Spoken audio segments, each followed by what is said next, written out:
this probably isn't the right phrasing, but does it make it easier to go without Kyle each game you don't have him because guys get used to sort of a different rhythm and different roles maybe? Yeah, I'm not sure. We're not basing any of these decisions on whether we're winning or losing. This is what we think is best right now. And we've had enough opportunities this season with either Kyle or Jimmy out where Gabe has been able to step into the starting unit and everybody feels confident that we can function on both sides of the floor. And that's a credit to him of earning that trust of everybody, players and staff alike. And that's what we'll just continue to do. We'll play who's available and then make adjustments after that. Well, we heard Jimmy had an excuse absence physically. Did he come through last night fine? Yeah. Oh, yeah. So he's ready. There was a point, I don't know what that number was going to be, but he and I were having a discussion. If that got to anywhere near single digits, he was going back in. Erik, seeing Ruth down there at the table with Matt and those guys, and knowing she's been in this role for the last year, what is her perspective kind of added? I think it's been an amazing perspective. She's a decorated champion.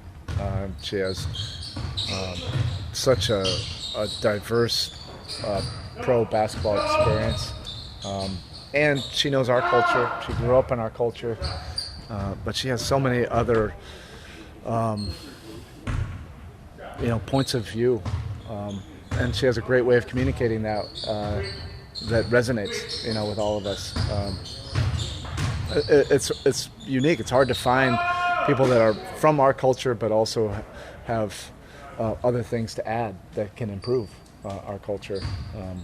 But she's extremely sharp, as we all know. She's got a great sense for the game of basketball and competition and what it takes to win.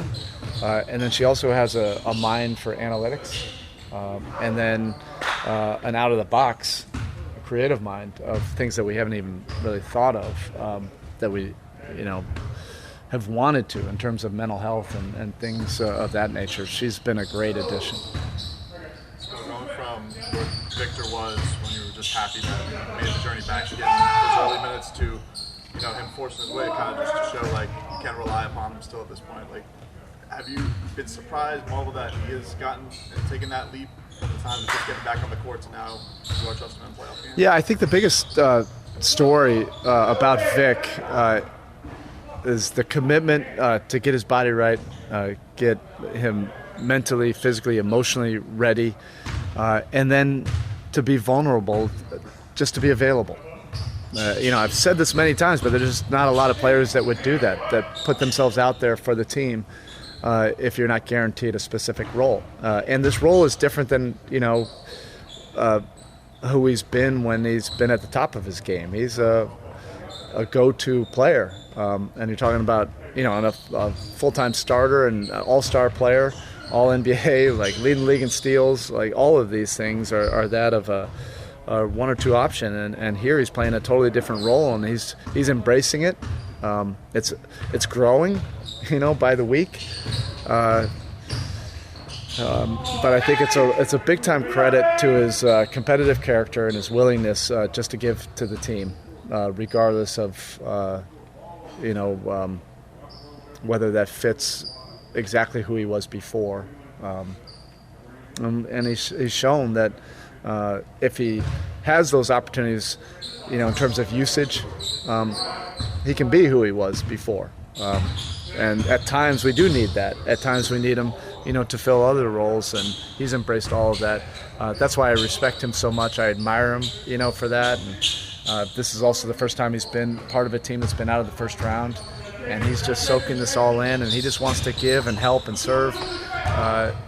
Wouldn't we all be better if we were all like that, with our daily occupations, no matter what we do? What did you think of Tobias Harris' game one performance? Killed us. Yeah, I handled him well, but he's a very talented player, and he was able to get to his spots, and we weren't able to keep him from his comfort zone. And that's oftentimes what competition and playoffs are about: who can get to who, and who's getting who out of their comfort zone. I know you don't see him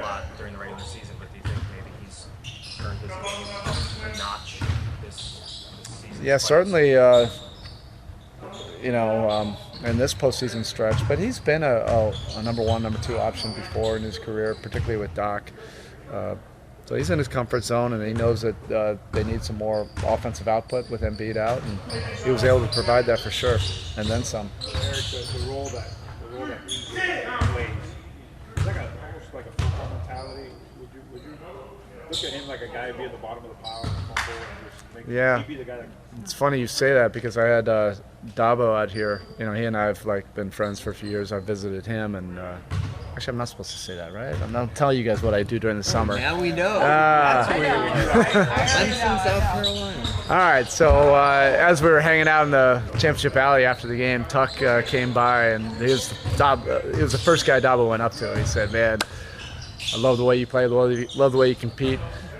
You could have played for us, back in the day." And that's the way PJ is. He's extremely physical. Obviously, he's really competitive. He's all about the plays in between, the hustle plays, the 50-50s. But he's able to do it with an incredible discipline and a mind. I think that really is what separates him, from just being an overly physical guy that's just picking up 6 fouls in 10 minutes. PJ has a great feel and IQ for the game, and he does it on both ends for us. That's really important. It's equally important what he does offensively for us. He'd still be the guy to come up with the football right in the pile, do whatever. I would not want to be in that pile if he's got a loose ball going for it. Erik, going back to Vic, what are some of the things that he brings to that second unit? What kind of went into the decision to make him part of that second unit going into this series? We just felt we needed his skill set, and defensively I thought he was really good. Active, guarding multiple guys. He gives us another attacker. He's also a spacer. He didn't knock down his threes last night, but he's fully capable of that. He and Tyler have been building a better chemistry, certainly in practice. And then we'll just see. Everybody's on the table. I know a couple guys didn't play last night, but it could change. Tomorrow, it might not, but we'll see.